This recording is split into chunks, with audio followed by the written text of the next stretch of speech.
यहाँ पर लगातार आगे हैं। कांग्रेस पार्टी के पास यहाँ पर एक ही सीट जो बचती है रायबरेली, और 80 के 80 लोकसभा सीटों पर जीतने का दावा कर रही है मायावती। तो मुझे नहीं लगता अबरार कि 80 के 80 लोकसभा सीटों पर आप अपने कार्यकर्ताओं को उतारेंगी तो जरूरी नहीं है कि आप यहाँ पर उन तमाम सीटों पर जीत हासिल कर पाए।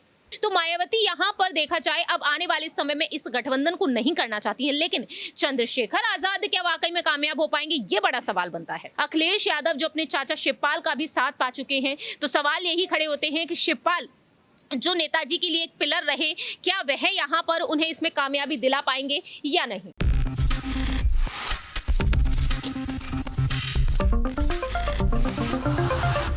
नेक्स्ट 9 न्यूज़ में आपका बहुत बहुत स्वागत है। मैं हूं आपके साथ अबरारुल हक रहमानी।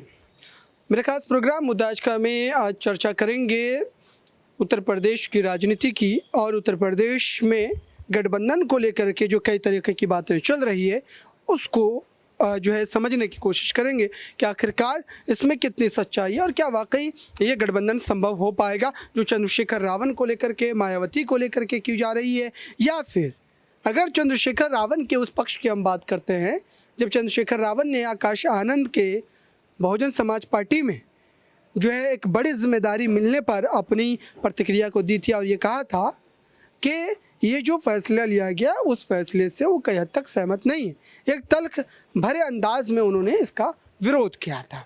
इस पूरे मामले पर बात करने के लिए मेरे साथ प्रांशी मौजूद हैं। समझते हैं कि आखिरकार इस पूरे मुद्दे को ये कैसे देखती हैं और क्या वाकई आने वाले समय में इसको लेकर के जो है दोनों ही नेताओं के बीच सहमति बन पाएगी, या फिर कहीं ना कहीं ये राजनीतिक विरोध जो है वो जारी रहे।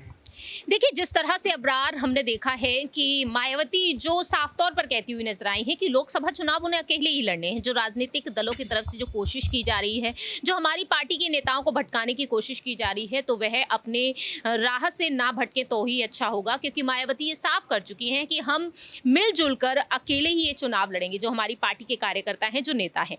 बात अगर चंद्रशेखर आजाद की ही कर ली जाए तो चंद्रशेखर आजाद के कई बयान हमें सुनने को मिले हैं, और इन बयानों के तहत बार बार यही सामने आता है कि कहीं ना कहीं आजाद ये चाहते हैं कि ये गठबंधन हो जाए। लेकिन यहाँ पर अगर वाकई में उनकी जो कोशिश है वो रंग ला गई तो यहाँ पर सवाल ये खड़े होते हैं, क्या मायावती सपा के साथ जुड़ना चाहेंगी?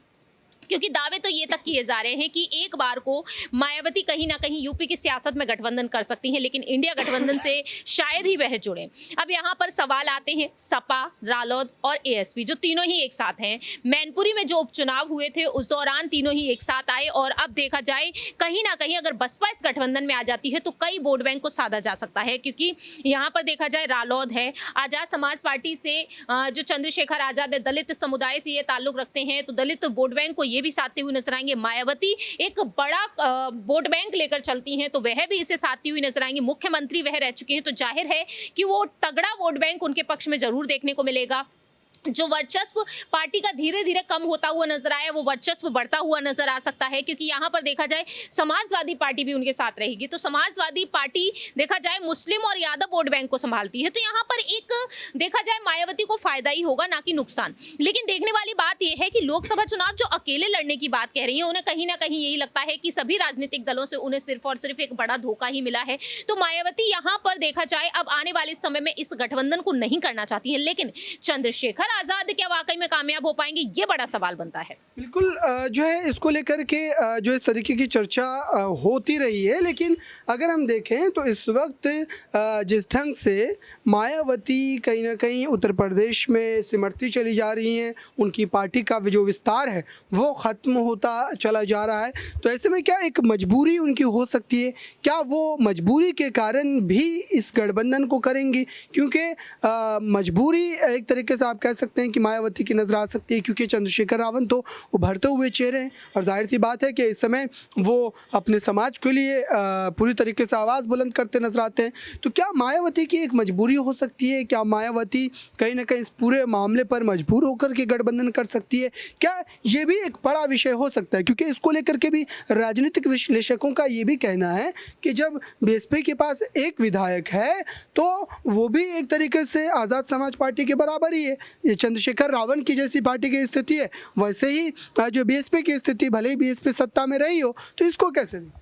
देखिए, बीएसपी अगर सत्ता में रही है तो एक वक्त रही है, लेकिन इसके बाद से पार्टी का वर्चस्व धीरे धीरे खत्म होता हुआ नजर आया। मुख्यमंत्री तो अखिलेश यादव भी रहे, लेकिन अखिलेश यादव की कई ऐसी रणनीतियां रही, शायद वो जनता को पसंद ना आई हो। इसी वजह से हमने देखा है कि यूपी में इस वक्त मुख्यमंत्री के पद पर योगी आदित्यनाथ है, बीजेपी की सरकार है उत्तर प्रदेश में। और बीजेपी आखिरकार यहाँ पर देखा जाए जिस तरह से फैसले लिए जा रहे हैं, यूपी में जो बड़े बड़े बदलाव देखने को मिले हैं वो योगी सरकार के नेतृत्व में भी देखने को मिले हैं। तो ऐसे में वोट बैंक को साधने के लिए मायावती को और भी अहम रणनीतियां बनाने की जरूरत है। और इसी वजह से उन्होंने अब अपनी पार्टी के हर एक कार्यकर्ता को, हर एक नेता को मैदान में उतारने के लिए जिस तरीके से बैठक की है हाल ही में, और इस बैठक में फैसला लिया गया है कि अब हर एक विधानसभा क्षेत्र में आपको चौपाई लगानी है और हर दिन आपको कुछ ना कुछ करके रहना है जिससे कि जनता को वह रिझा सके। अब यहाँ पर बात बीजेपी, समाजवादी पार्टी, कांग्रेस की भी कर लीजिए। कांग्रेस भारत जोड़ो न्याय यात्रा इस बार यूपी से एक बार फिर से होकर गुजरेगी। हमने देखा पहले वाली जो यात्रा रही थी वो महज 3 दिन रही, और उन 3 दिनों में राहुल गांधी ज्यादा कुछ नहीं कर पाए थे, क्योंकि उस वक्त सोनिया गांधी भी हॉस्पिटल में एडमिट थी। प्रियंका गांधी को बीच यात्रा में ही राहुल गांधी को छोड़कर जाना पड़ा था। और ऐसे में देखा गया कि यहाँ पर राहुल गांधी ने तमाम राजनीतिक दलों को बुलाने की कोशिश की, लेकिन वह शामिल नहीं हुए। और आज भी कहीं ना कहीं कोशिश जारी है। जो अखिलेश यादव कहते हैं कि सीट शेयरिंग का मुद्दा जो है वह एक बार यहां पर सफल हो जाए, इसके बाद हम यहां पर फैसला लेंगे कि हम भारत जोड़ो न्याय यात्रा में जाएंगे नहीं जाएंगे। लेकिन बाकी की तमाम बातों पर राहुल गांधी के साथ वह समर्थन में, जिस तरह से उन्हें मंदिर में जाने से रोका गया बीते कल, और इसके बाद वह समर्थन देते हुए नजर आए हैं। तो अब यहां पर बहुजन समाज पार्टी उन्हें साथ देगी या नहीं, ये भी बड़ा सवाल है। तो पार्टी यहाँ पर लगातार आगे हैं। कांग्रेस पार्टी के पास यहाँ पर एक ही सीट जो बचती है रायबरेली, और 80 के 80 लोकसभा सीटों पर जीतने का दावा कर रही है मायावती। तो मुझे नहीं लगता अबरार कि 80 की 80 लोकसभा सीटों पर आप अपने कार्यकर्ताओं को उतारेंगी तो जरूरी नहीं है कि आप यहाँ पर उन तमाम सीटों पर जीत हासिल कर पाएं। बिल्कुल जो है यहाँ पर उनके लिए कड़ी चुनौती ज़रूर है, लेकिन जो है ये भी दावा है कि आखिरकार जो है सीट शेयरिंग को लेकर के, अगर मान लीजिए कि ये जो दावे किए जाते हैं कि इंडिया अलायंस में उन्हें आना चाहिए, इंडिया गठबंधन का हिस्सा बनना चाहिए, तो इंडिया गठबंधन में आने के बाद क्या समाजवादी पार्टी के जो प्रमुख हैं अखिलेश यादव, वो मायावती को बराबर की सीटों पर जो है देने पर राज़ी हो पाएंगे? क्योंकि अखिलेश यादव तो ये कहेंगे उनके पास 100 विधायक हैं और आपके पास एक है, तो इस लिहाज से अगर तय किया जाएगा तो बीएसपी बहुत जो है पीछे रह जाएगी। तो इसको कैसे दूं? देखिए, अखिलेश यादव पर रुख कर लिया जाए तो अखिलेश यादव भी अपनी पार्टी को पूरी तरीके से आगे रखने की कोशिश कर रहे हैं, क्योंकि अखिलेश यादव पूरी कमान कांग्रेस के हाथों में भी नहीं जाने देना चाहते हैं। क्योंकि अखिलेश यादव ने साफ तौर पर अपनी बात रखी थी कि यूपी में उन्हें जो सीटें चाहिए वो 65 सीटें उन्हें चाहिए, और ऐसे में देखा गया इसके बाद उन्होंने अपने फैसले में बदलाव लाया। जब बसपा को साथ लाने की बात चल रही थी तो 35 लोकसभा सीटें मांगने की वह मांग करते हुए नजर आए, वह इस पर सहमति जताते हुए नजर आए। 35 लोकसभा सीटें कांग्रेस के पास, इसके बाद देखा जाए 5 रालोद के पास, और कुछ सीटें तकरीबन 10 सीटें मायावती को मिल सकती हैं, ये दावे किए गए। हालांकि मायावती इस गठबंधन में शामिल होती हुई नजर नहीं आई। अखिलेश यादव कहते हैं कि जरूर उन पर कोई बड़ा दबाव है। अब यहाँ पर अखिलेश यादव की रणनीति वाकई में देखा जाए सफल तो होती हुई नजर नहीं आएगी। एमपी की सियासत में हमने देखा इंडिया गठबंधन में दरार पड़ती हुई नजर आ रही थी, क्योंकि उन्होंने यहाँ पर भी सीट शेयरिंग को लेकर अपनी बात रखी, तो राहुल गांधी ने ही उन्हें मनाया था।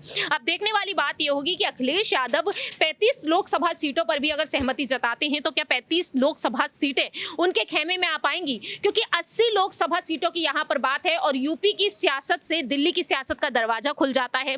ऐसे में इस पार्टी को नेशनल लेवल पर पहुंचाने के लिए अखिलेश यादव जो अपने चाचा शिवपाल का भी साथ पा चुके हैं, तो सवाल यही खड़े होते हैं कि शिवपाल जो नेताजी के लिए एक पिलर रहे, क्या वह यहाँ पर उन्हें इसमें कामयाबी दिला पाएंगे या नहीं? बिल्कुल दर्शकों, इस पूरे मामले को लेकर के लगातार जो भी बड़े सवाल थे वो हमने पूछे और बताने की, आपको समझाने की कोशिश की कि आखिरकार इन दोनों चेहरों के बीच गठबंधन को लेकर के क्या वाकई मायावती मजबूर हो सकती है, और ऐसा होता है तो बीजेपी के लिए कितनी बड़ी चुनौती होगी। इस खास रिपोर्ट में बस इतना ही। जुड़े रहें बड़ी खबरों के लिए नेक्स्ट न्यूज़ के साथ।